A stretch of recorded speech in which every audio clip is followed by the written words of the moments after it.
basically it just kind of got worse and worse and worse. And so now Sepp's whole model for his farm is that he allows 100 people a day to come onto his farm. And he charges them 95 euros at the gate. And they bring backpacks and stuff. And then it's like, oh, I'll walk around and point at stuff for you, you know, and then he goes inside. Good luck, you're on your own, toodly-doo.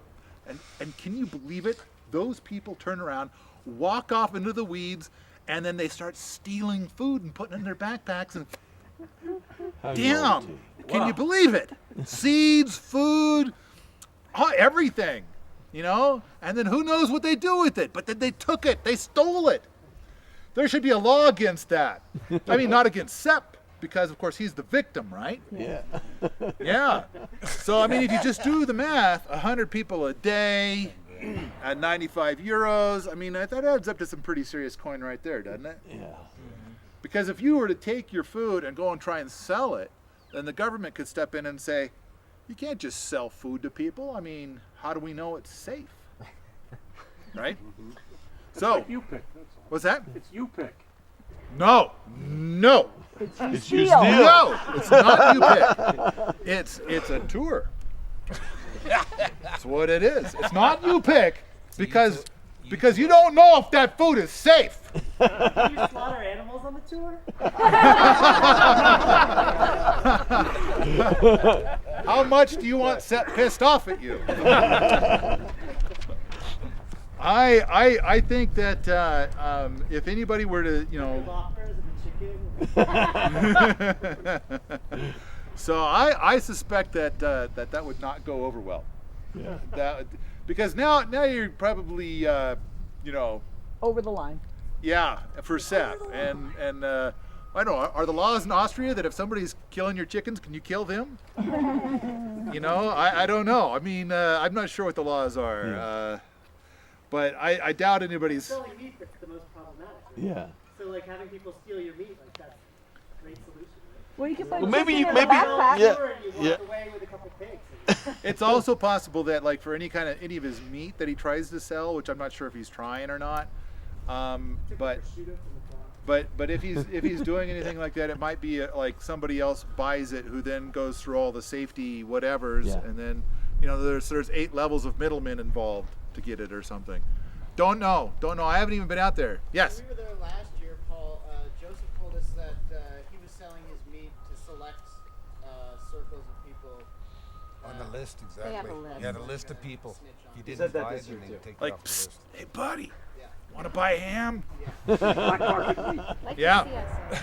Yeah, or like raw milk in the United States. Yeah. You know, at least in Montana. But then he everywhere. can control it. He can get a much higher price for it. That's what he's talking about. High 2-3 times. Oh, yeah. Well, what that's you pay. Sepp's books go into that. I think, I mean, the way Sepp, so many permaculturalists in the United States, and I understand this is just a United States thing, are like, if you do permaculture, you're taking on a vow of poverty. And so I, as the Duke of Permaculture, I'm here to tell you that's bullshit. And so I hope that that all the food that you find in Safeway 10 years from now is all permaculture food, because the farmers have figured out they can make a lot more money with permaculture than by bowing to Monsanto. And I you know, to go for that bigger profit. And I think that yes, the way Sepp's going about it is definitely, and that's another thing too, is I think we have examples of people making a reasonable profit, not of a lot of value. People making profits that are up there the same as if they're selling their food to Safeway. I don't think that that's a lot of value. And so I call this the Tesla Roadster effect. So for the longest time, electric cars couldn't go past 40 miles an hour, and they had a range of maybe 40 miles. I mean, they're considered absolutely useless. The problem with those vehicles had nothing to do with what an electric car can do. It had everything to do with the way our laws are structured and who had the nads to get an electric car up and going. And so next thing you know, we come up with this $100,000 vehicle, the fastest vehicle on the road. Then suddenly, well, that whole thing about it being slow seems to be shot to hell. And it has a 250-mile range, so the thing about the 40-mile range seems shot to hell. So what we need are more Sepp Holzers in the United States, and we're getting some. You know, we've got Mark Shepard and Ben Falk and and a few others that are starting to kind of carve some amazing paths, and showing, and they're focusing on profit and an abundance of food. Like, wow, this is kind of freaky how much food we're pulling out of this. So we're getting there. We're getting there. All right, next question. Nothing? Can you just like try to articulate, like, so if you're going to say this is Mollison, this is Holzer, this is Wheaton, what are the exciting differences? What are the exciting differences? Well, I mean, I think with Mollison stuff, you've got your zone 1 through 5 stuff, which I think is an important concept, and it's something that Sepp doesn't talk about at all. I think that, Holzer, by far, I mean, here's a good one, it's like, of course, I'm the Duke, and Geoff Lawton is the Crown Prince, and Mollison's King, and Sepp is the Dalai Lama. All right, does that help a little bit? But now we can talk about the particulars.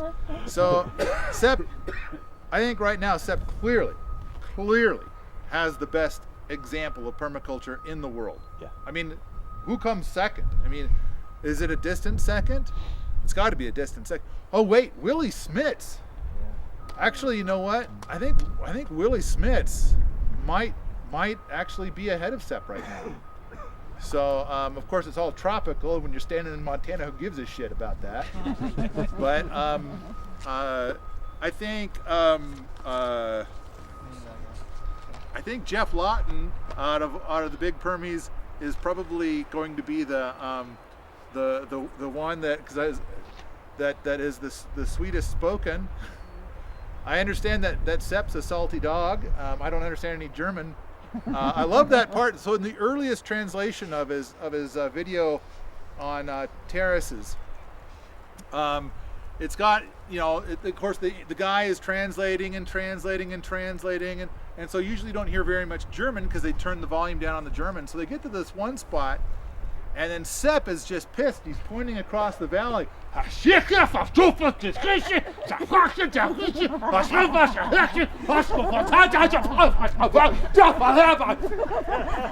he goes on and on and on, and finally here comes the English translation.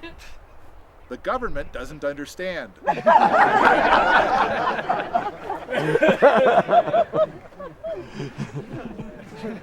So now in 2009 he had 2 or 3 translators, and they all said that there's a lot of stuff Sepp says that they will not translate.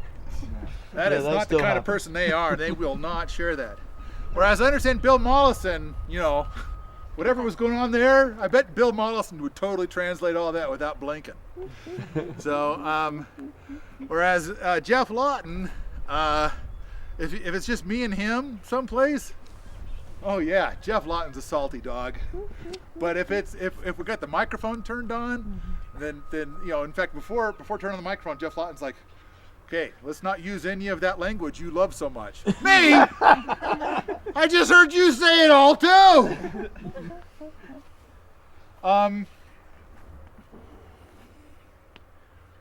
Boy, I would have to let's explore some of the differences between Holzer and Bill Mollison. Wow, I'm trying to think of like. I think Holzer is going to be a little bit more upfront about profit, and I think Mollison's kind of in a weird space. He's like for it and against it at the same time. And when we start talking about money stuff, I mean, Geoff Lawton has said some stuff about money that just totally baffles me. And so, and it seems like Bill Mollison's in the same kind of boat. And it's like there's these things that he says about, like, no one should have money, everybody should be the same, and it sounds like gift economy stuff. And I don't understand what they're saying. But Sepp stuff makes total sense. It's like, yeah, raise those interesting breeds. They get more money. Yeah. There's people that want to eat crazy shit, and so somebody's got to grow it. Plus it keeps biodiversity. I mean, it keeps those breeds alive. Yeah. Oh, absolutely. It turns out that the water buffalo weevil is wiping them out down there, but we don't have any water buffalo weevil here. The nearest next water buffalo is 2,000 miles away. So we're raising water buffalo. It seems to me that what Sepp is talking about is the abundance of nature. You said it yourself, all the stuff we can produce. And if you do that, then you don't have to worry about poverty. That's true. That's true. And I think one of the things that I'm a powerful advocate of, and I know that Sepp is too. I mean, Sepp's done a lot of work, like down in South America, helping people to set stuff up so that they can be totally self-reliant. And then of course the stuff that he's working on over in Siberia is along these lines as well. And that is, if you could somehow score yourself a little patch of land, and you can build yourself a humble little structure, and you could plant your permaculture eats, and maybe raise a couple critters, it's possible that you can have a perfectly luxuriant life, complete with your cell phones and laptops and everything, while having an income of $300 a month. And it's like, and then the money keeps racking up in the bank because it's like, what are you spending on? It's like, it's entirely plausible that you don't even have a car. Where are you gonna go? And it's like, and then no mortgage, you know. I think, and then plus when you're making $300 a month, then that's not even enough money to file taxes. And so there's a little bit of joy in like, fuck you, I'm not giving you any money. So so there is that. And at the same time, I kind of think that if we advocate that, and that's the only message that we send out, which is what some permaculturalists are doing, then, and I like the freedom that comes with it. If you have this knowledge set and you have a patch of land, you know how to build a simple structure to live in, and you know how to do the permaculture thing, just right then, don't you then have the freedom? And it's like now you go to your day job, not because you have to, but because it's part of your strategy. You know, as opposed to like, oh no, I got a mortgage, I got to pay for the car, you know, et cetera, et cetera, et cetera. I'm barely keeping my head above water. Just having the knowledge that you can get out of that. You've got an exit strategy. I mean, it's freeing. Not to owe the bank. I love Kickstarter. Are you a banker? No. No. I went last night. I collected all the money at the table. Okay. All right.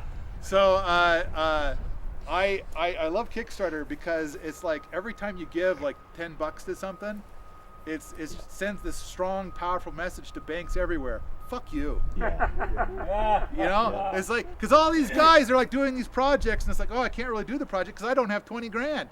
And I need 20 grand to like get enough that people will actually buy this thing.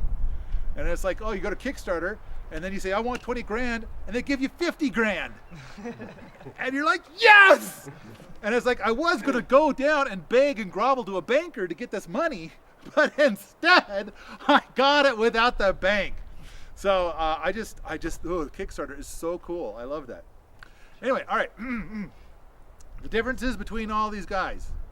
So if I covered that well enough, I mean, I don't feel like it's a, I imagine if I sat down really with a piece measurable. of paper and a pen, I might be able to come up with a real good list, but these guys are like 92% the same.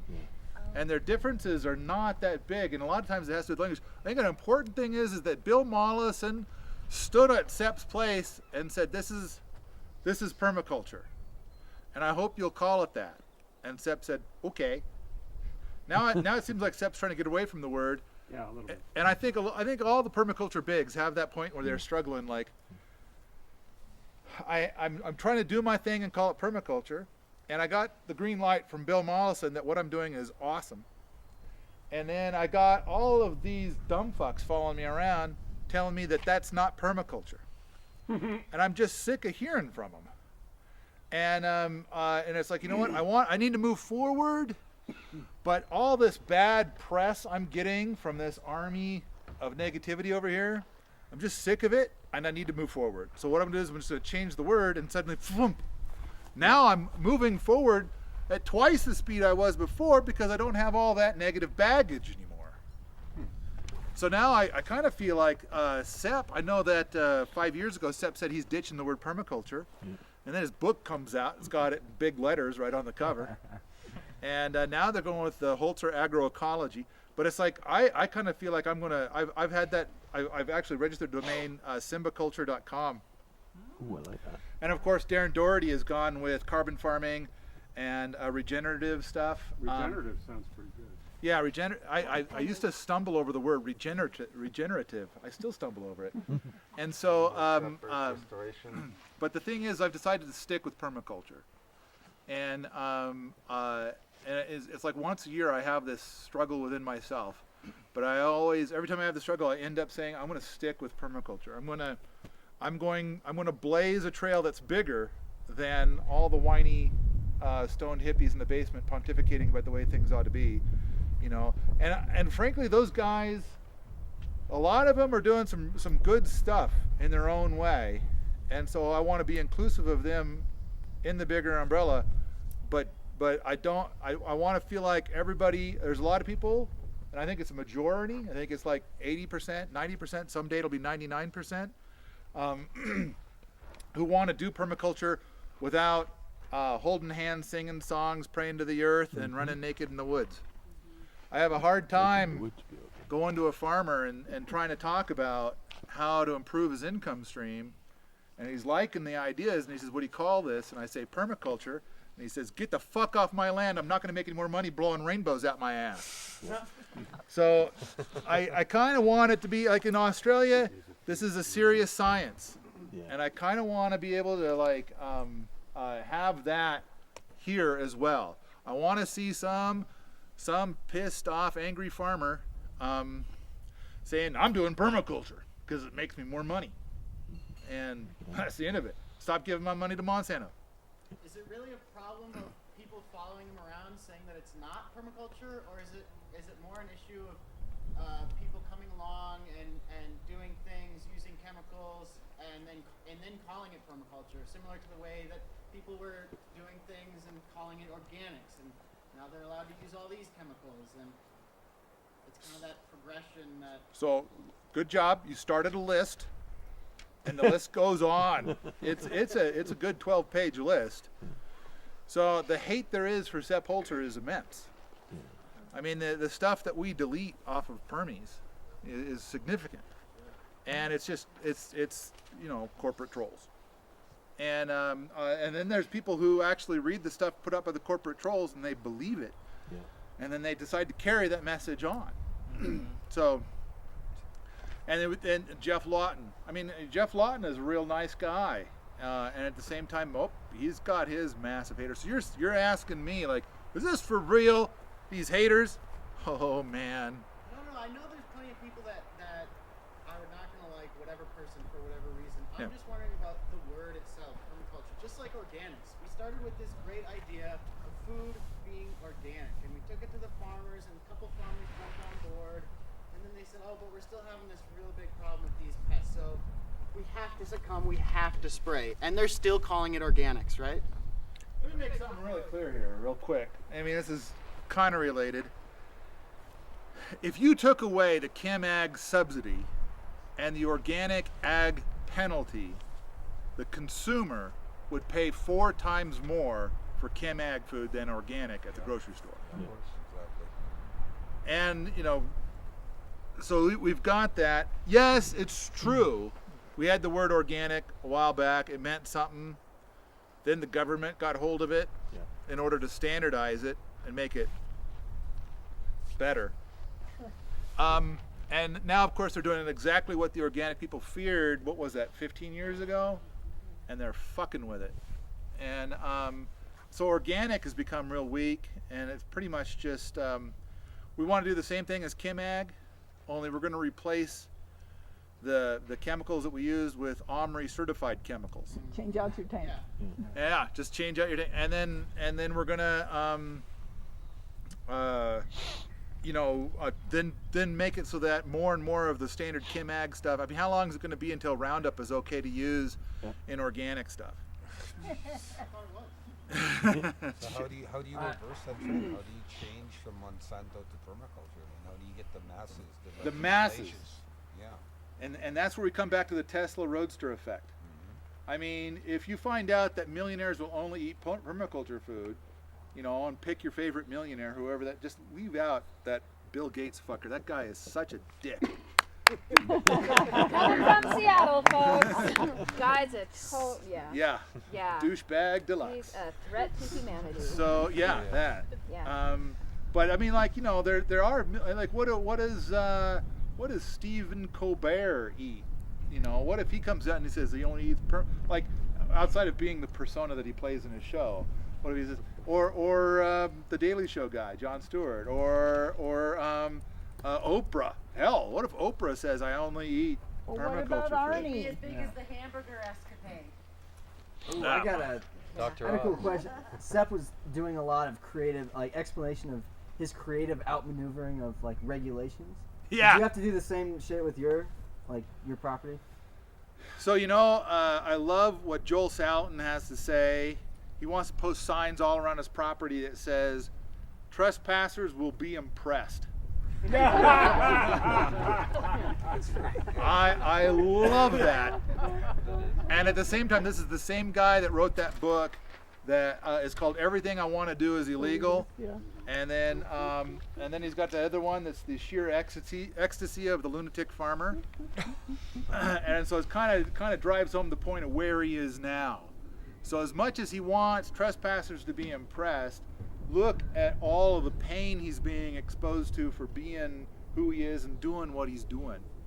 And recently there was something about he spent 3 days arguing with regulators because a bunch of his cows walked up next to the fence. Seriously, that was it. Somebody drove by, they saw like 20 cows standing next to the fence, and they stopped their car. So of course, if you walk up to a fence and there's cows in there, you are now the most interesting thing that's gone on all day. So all the cows come over to look at you like, what the fuck are you? You know, what is it you're wearing? You can tell we're all into leather here. So this woman stops her car. All the cows come and stand next to the fence. So she thinks, and of course she's got no experience ever raising cattle, but she's sure this must be what cow abuse looks like. So she calls it in. And now Joel Salatin spends 3 days arguing with regulators. And of course, he probably gave him a tour, you know, and I don't know, did he show him his books? Look, here's my books on this and stuff. By the way, I am probably the most popular agricultural author in the world right now. So you would think that I know what the fuck I'm doing. No, 3 days he had to argue with regulators over cows standing next to a fence. So, saying that they were lined up to go get milk. No, they're just beef cattle. Okay. Just like, Well, the regulators nor the lady would know the difference. yeah, so they don't know, and it's like, you know, they don't know. But they're regulators, and they're paid to regulate, and Now they can regulate surely there's you. something here to regulate because a woman called, and you know, if somebody calls, they have to respond. So you're asking me, what do I do? And so we've already got some problems at our place. You're admitting nothing. Haven't even been there a year yet. Haven't even been there a year, and we're getting all sorts of problems. So we're building berms around the perimeter, so that way if somebody drives by, all they see is berms. Because somebody drives by and they see, I don't know, 3 cows standing next to a fence. I mean, they could call. And Or an excavator. Picture? I mean, you go to World Health Organization or what? There's got to be something to reverse the trend. I mean, you know, here's an important thing. Now, of course, what we're talking about is innovation. So now, then a book comes out, Sepp's book, and he's like, here's stuff you could do. Here's stuff I figured out. Here's stuff you could do. All these authors put out this material and say, because farming is constant innovation. For every Sepp Holzer that's out there, I think there's 100 people that have not published anything that they've done, but they've done, you know, big works. And the reason why they don't publish has to do with the big crowd of haters that are going to do everything in their power to try and stop them.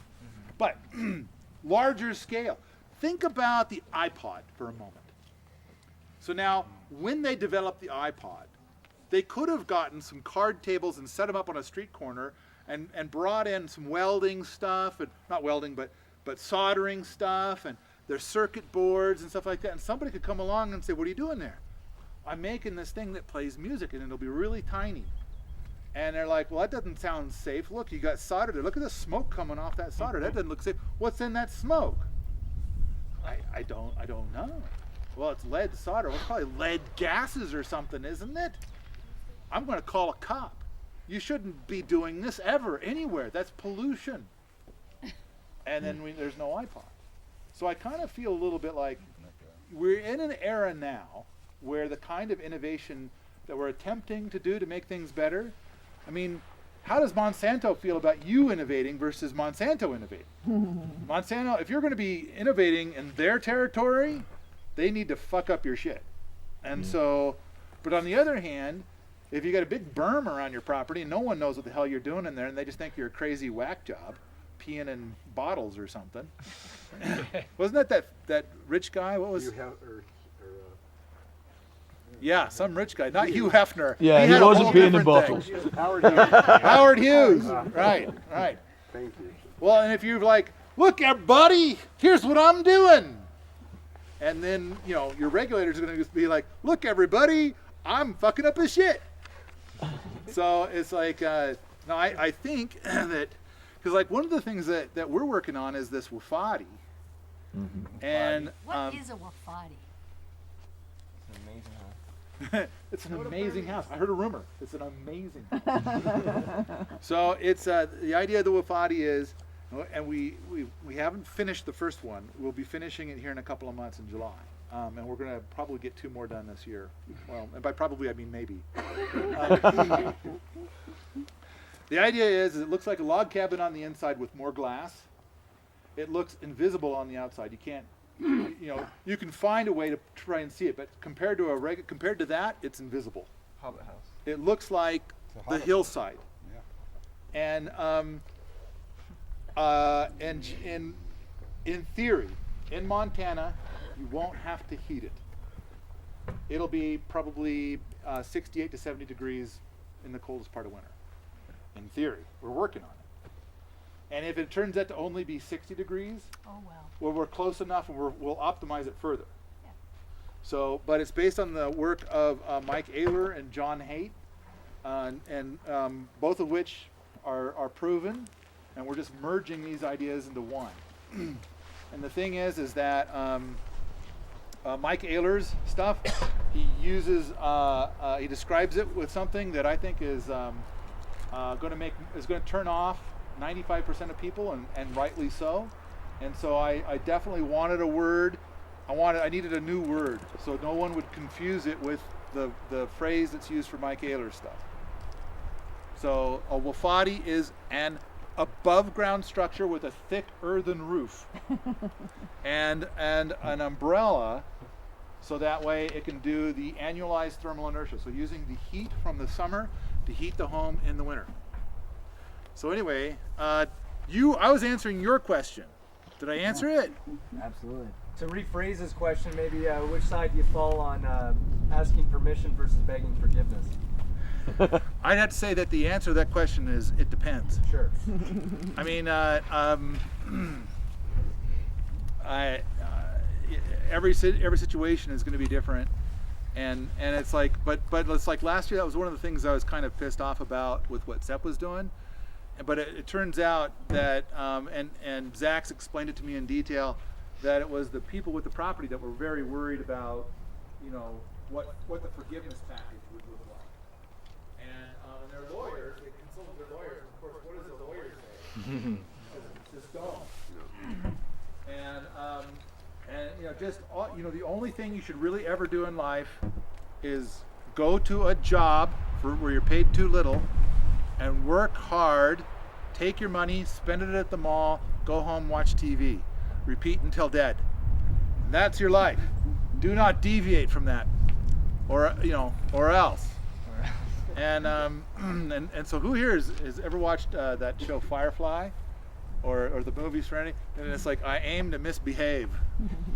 And so, I mean, the laws are set up. I mean, like, I think think it was last year, so a year and a half ago, I heard something about how on January 1 of 2013, 40,000 new federal laws went into effect. And I'll bet you that of all the people here, we probably couldn't even come up with 12. I mean, so it's like, we've gotten to that state where pretty much anything you do is illegal. In fact, if you're going to build a pond, I believe there's about 24 different government agencies that demand that they be informed and that you have to ask their permission in order to build that pond. And then the thing is half of them are going to, well, let's say 7 or 8 of them are going to say no. 7 or 8 are going to say, fuck no. In fact, now that you've come to talk to us, you're on our list. 5 of them will give you money if you build it, and the rest of them will say something between yes and maybe. So and then the other thing is it's kind of like, if you're going to build a pond and the dam is no taller than 8 feet tall and it doesn't cover more than 1/4 of an acre, it is better to ask forgiveness than permission. Now, I've heard gobs of stories from people that went and spent 5 months arguing with the regulators, and it's like it's going to court and everything's going to hell. And after 5 months, over a 5-acre lake that they built on their own land, that after 5 months, they finally said, or you could just pay a $500 fine. Yeah, just ding. I wish we could have had this conversation 5 months ago. Saved us all a lot of grief. So, but the regulators, of course, it's like they're dominantly complaint driven. And so at the place that we were looking at over there in Bozeman, I was saying, okay, step 1, build a big fucking berm right here, because only one person could see your pond and they're over there. If you've got a berm between your pond and them, they're never going to see your pond. So you've just eliminated 95% of the probability that that this is ever going to be one of those get forgiveness things. So step 2, build it not too large. So in Dayton, it's Sepp, and of course there's reasons why you want to build it bigger. And so they had permission. We had to what we had to go through was funny, because of course it's on tribal land. And if the tribe wants to, they can tell the feds and the state to fuck off. So so what they did is they brought Sepp into the room, and all of us, we're all sitting in this yurt and we're packed in. And so this tribal leader guy just tells a bunch of stories for an hour and a half about his childhood. And in that really cool kind of way that, like, a lot of, like you see from the movies on, talking to these native guys, it's like, do they really, if they never saw TV, would they really talk that way? I mean, but it's cool. I was like, keep it up. I thought you were talking about Sepp. When I was a child, my mother took me out into the woods. It's like, ooh, I'm in. I want to hear the rest of the story. So then Sepp told stories from when he was a kid, and so then the guy's like, this guy's all right. So you can build a pond. And then, that was it. That was the process. So then Sepp builds this epic lake, 3 acres, and I'm thinking, oh, geez, dude, you're like. So sure enough, it starts showing up on the satellite photography and everything. So then all these departments are making you sad. They're like, what the hell? What do you think you're doing? This isn't your water. And then the tribe, because when you build something, kind of looks like Berkeley Pit for a while, right? It's like, yeah, what have you done? You've destroyed nature. No, it's good for nature. And so the gal up in Dayton did, I think, a brilliant thing, and she stalled. Because of course when you're looking at it, and it's like, it's just a bunch of dirt and a pond, and it just looks like hell. Somebody's mining something, a strip mining, Yeah, you're right. It just looks grim. And then of course all the stuff that was planted starts to come up and turns green and lush.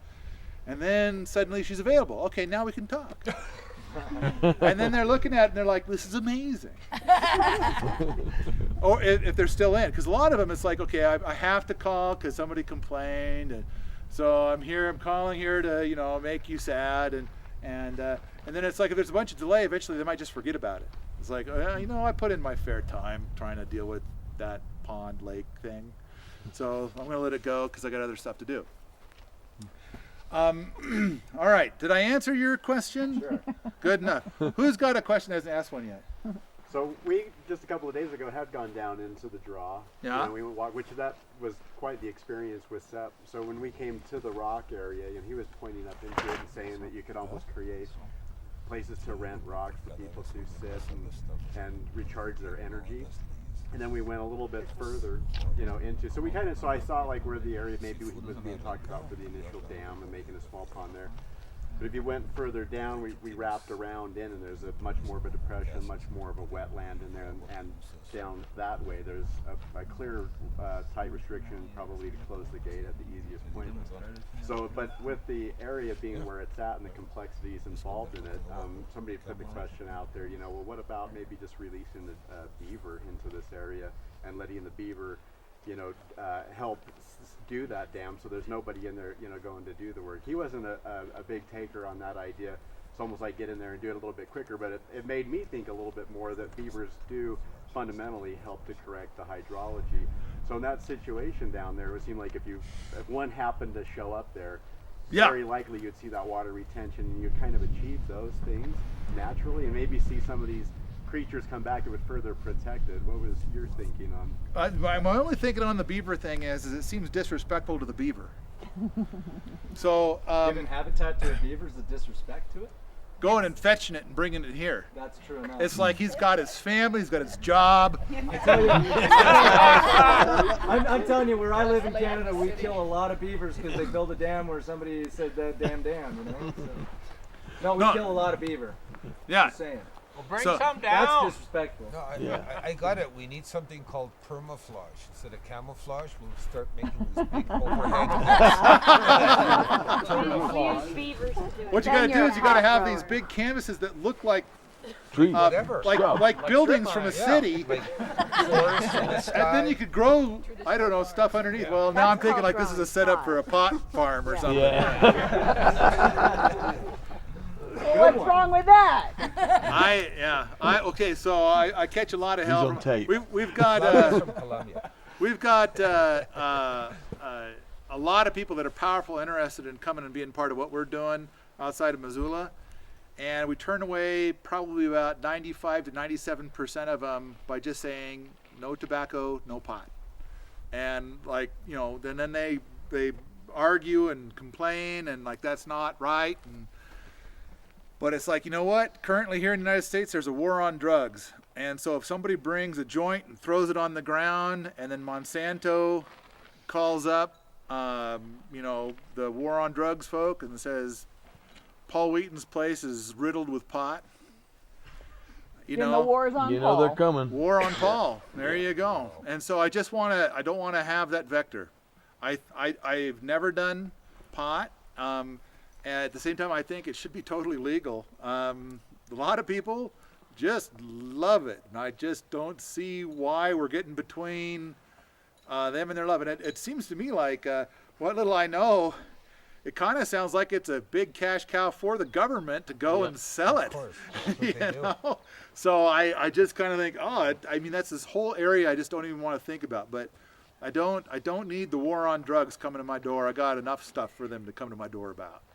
And wofati. How long can we get away with building wofatis before the government comes to our door and says, we don't have a regulation that knows what the fuck that is, so you can't do that. Why are you so willing to experiment with the wofatis, but so unwilling to experiment more with the earthships? I like what Jack Spirko has to say. You're thinking about building an earthship, you get yourself a tire and a sledgehammer, and then you fill that tire with the dirt the way you're supposed to. Now, granted, they got some machinery that'll help pack that tire for you now. But it's like all the earthship places I've been to. Granted, I've probably for 5 years, 25, 30 years ago, I was bonkers about the earthship. There's so much cool stuff about the earthship, but packing those tires is not a fun time. And I think that Jack's experiment is going to be something that will dissuade most people from doing an earthship. The next thing is the off-gassing. And I've been to earthship projects where they say they don't off-gas, and it's like, why do I smell tires? It stinks of tires. oh, we'll cover that up so you won't smell it. And then I'm thinking, like, by not smelling it, does it mean that it'll smell less, or that it'll really truly be gone? Because of course what they're covering it with is probably going to be able to breathe a bit. And they're also talking about putting in layers of plastic, which is kind of what you've got in a lot of your conventional homes. And it's like, nah, I'm not a big fan of that either. So it's like, I'm not a proponent of earthships, and it's like, I'm not. I mean, I think an earthship is better than a conventional home in many ways, and it's. I've seen, like, I remember the original earthship book, the one that I was just in love with, so many years ago.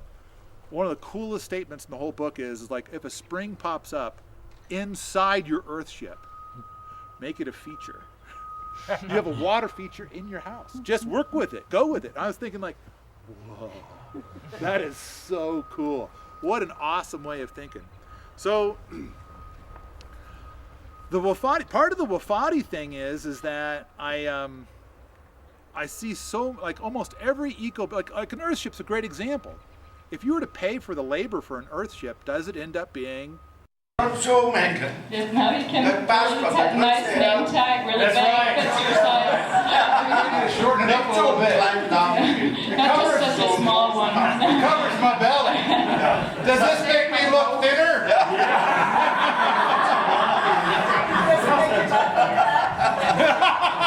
Does this make my ass look big? Yes. Da kannst auch, wenn du irgendwo hingehst, drehst das und kannst draufsitzen. So when you go someplace, you can put it on your backside, you can sit on it. Das ist Mehrzweckfunktion. So many different ways you can use that. Wenn du Permakultur vermittelst, so when you teach permaculture and somebody doesn't want to understand, you can take it. Mehrzweckfunktion. Yes, different functions.